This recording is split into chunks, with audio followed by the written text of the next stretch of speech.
saya katakan, bagaimana dulu Nabi pernah mengeluarkan hadis yang sangat terkenal dan hampir semua kita hafal. Ketika suatu saat ada seorang bangsawan Madinah, namanya Bani Mahzum, itu aristokrat hebat di Madinah, kaya raya, berwibawa, berpengaruh. Bani Mahzum itu punya anak perempuan cantik, tapi terserang penyakit, mengidap penyakit kleptomania, suka mencuri. Meskipun punya apa, dia kalau ada misalnya handphone jatuh gitu jelek, dicuri.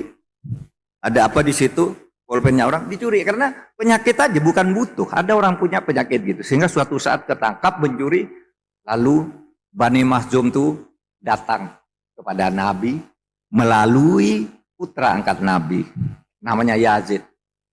Lalu tolong bilang ke Nabi, jangan dihukum nih anak saya, karena saya orang terkenal, malu.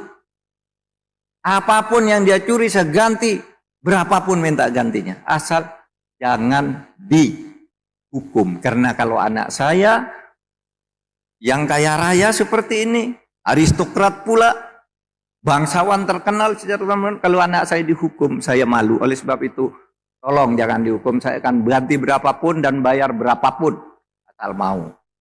Kata Bani Mahzum. Tapi Nabi Muhammad mengatakan gini, bilang ya ke Bani Mahzum,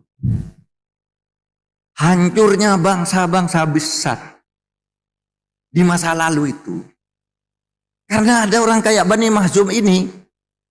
Kalau ada orang besar punya uang bersalah, minta tidak dihukum. Kalau ada orang kecil bersalah, langsung dihukum. Itu yang menyebabkan negara seperti Mesir hancur, Persia hancur, Romawi hancur, Tiongkok ganti-ganti pemerintahan, Cina itu hancur karena ketidakadilan. Setiap ada dinasti, hancurnya setiap dinasti itu karena ketidakadilan, katanya.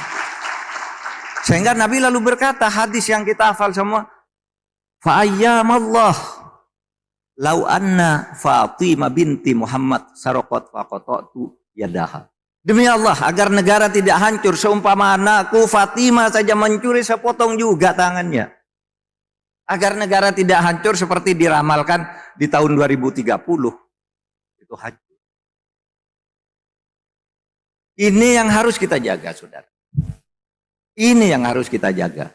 Jadi secara moral, saudara, jaga negara Indonesia ini dengan cara itu. Boleh saudara ambil keahlian apapun, belajar. Tapi juga ada dasar moral. Kita akan berlaku adil. Karena begini, Nabi Muhammad itu benar. Di dalam fakta sejarah, suatu negara hancur kalau ketidakadilan muncul. Coba Majapahit. Bahaya sekali, hancur. Karena apa? Ketidakadilan karena perebutan kekuasaan di antara para pangeran. Demak hancur, Mataram hancur, Sriwijaya hancur, Tiongkok, Mesir zaman dulu ada Fir'aun, Farao hancur karena ketidakadilan. Nah, kenapa ketidakadilan itu menyebabkan kehancuran? Ada 4 urutan. 4 urutan terjadinya kehancuran sebuah negara. Yang ini harus kita jaga. 1, manakala di negara itu terjadi disorientasi. Menyimpang dari tujuannya. Menyimpang dari ideologinya. Menyimpang dari ideologi. Ideologi mengatakan kita harus berlaku adil. Kok tidak berlaku adil? Karena kalau sudah disorientasi akan timbul yang kedua, namanya distrust. Distrust itu ketidakpercayaan. Wah, pemerintah apa tuh? Hakim apa tuh? Jaksa apa itu? Nggak percaya saya. Saudara, kalau sudah disorientasi lalu terjadi distrust, akan muncul yang ketiga, namanya disobedience. Disobedience. Pembangkangan. Pembangkangan itu melawan keputusan pemerintah. Saya tadi di sini nih, lewat sini nih. Saya duduk sama Pak Janet. duduk sama ajudan tuh ada demo di sini. Tolak eksekusi putusan pengadilan. Ada demo dekat sini nih. Itu contoh disobedience. Kalau orang diperlakukan tidak adil ngelawan.